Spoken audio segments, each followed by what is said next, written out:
One of the things we all want as ministry leaders is volunteer recruitment to happen all the time, right? Especially if it can happen all over the church and then our ministry is benefiting from that. We're all kind of helping each other recruit volunteers. Well, one of the game changers for volunteer recruitment is an assimilation path, because an assimilation path is a way that you can have volunteers stepping in to serve the whole time. Like as they're taking steps to get involved in your church, they're going to take steps to volunteer. So an assimilation path, if you're not familiar with that, is the steps people can take to get involved at your church. This has kind of been a trend over the last 10 years in churches, where churches are doing a better job clarifying what are the steps to go from attending the first time to being fully plugged in.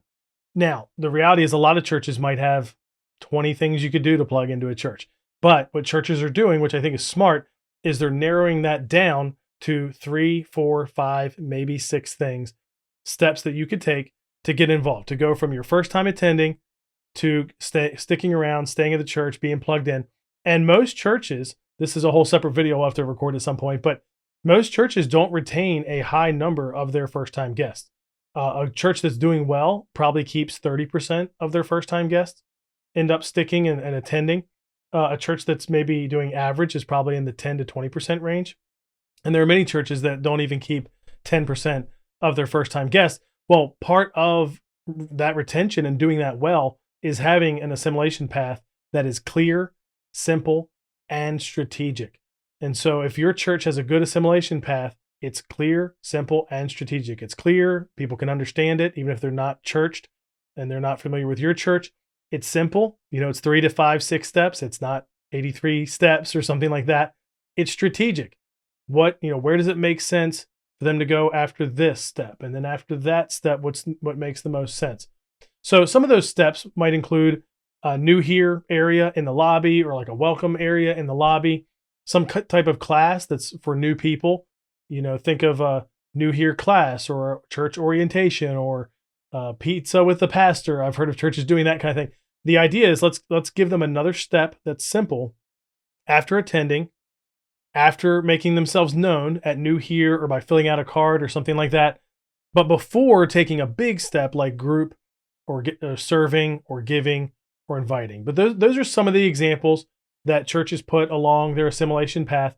And a lot of churches, I'm surprised at this, but a lot of churches don't invite people to serve as part of that path.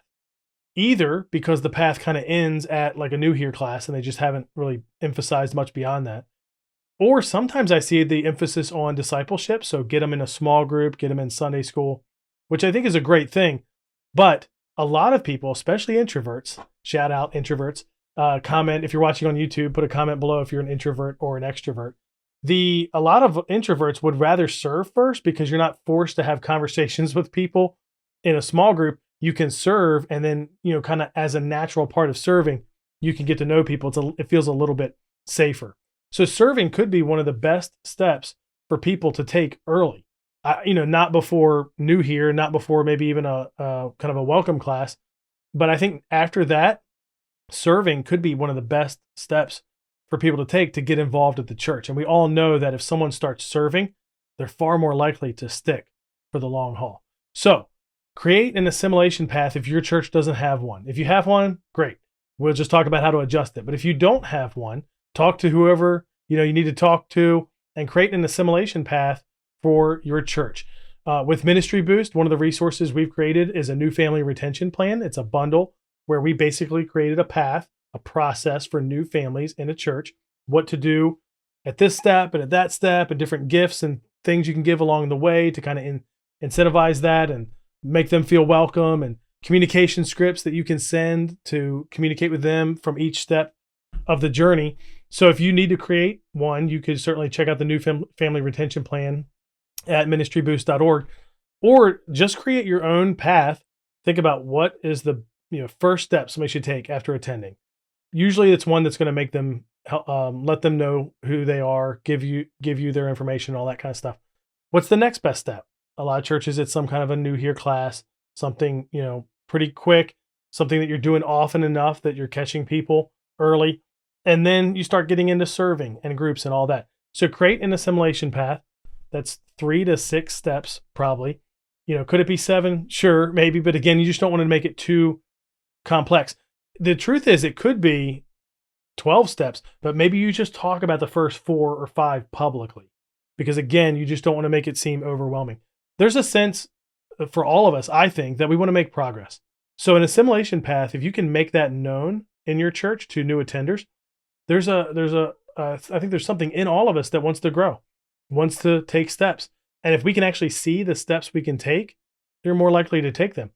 As opposed to the approach a lot of our churches have, my churches have had this before, so I've been there, is more of a menu approach. Hey, here's 57 things that you could do at our church.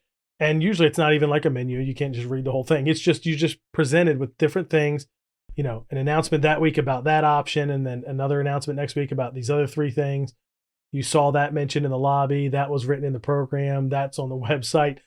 And for a lot of people, that's just overwhelming. Like, they don't know what to do.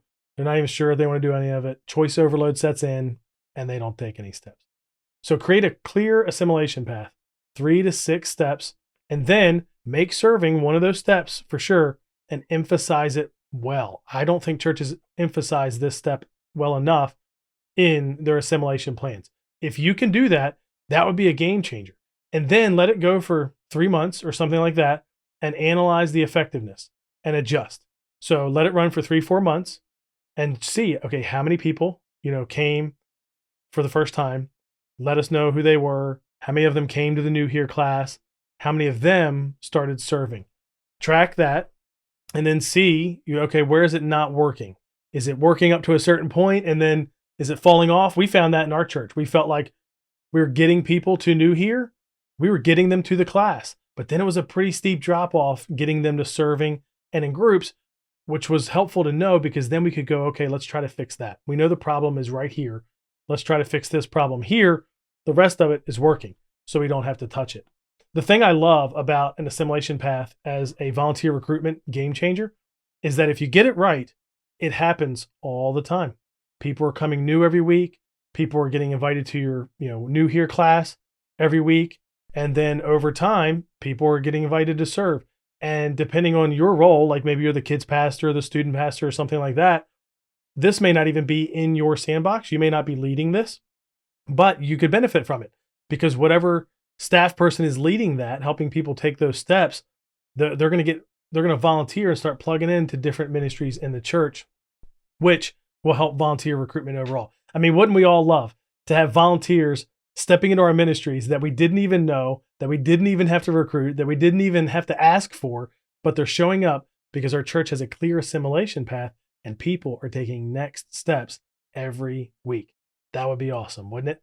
Well, if you want some more help, or if you want to get that new family retention plan, check out ministryboost.org, where we have courses and resources to help you recruit more volunteers and build a healthy ministry in your church.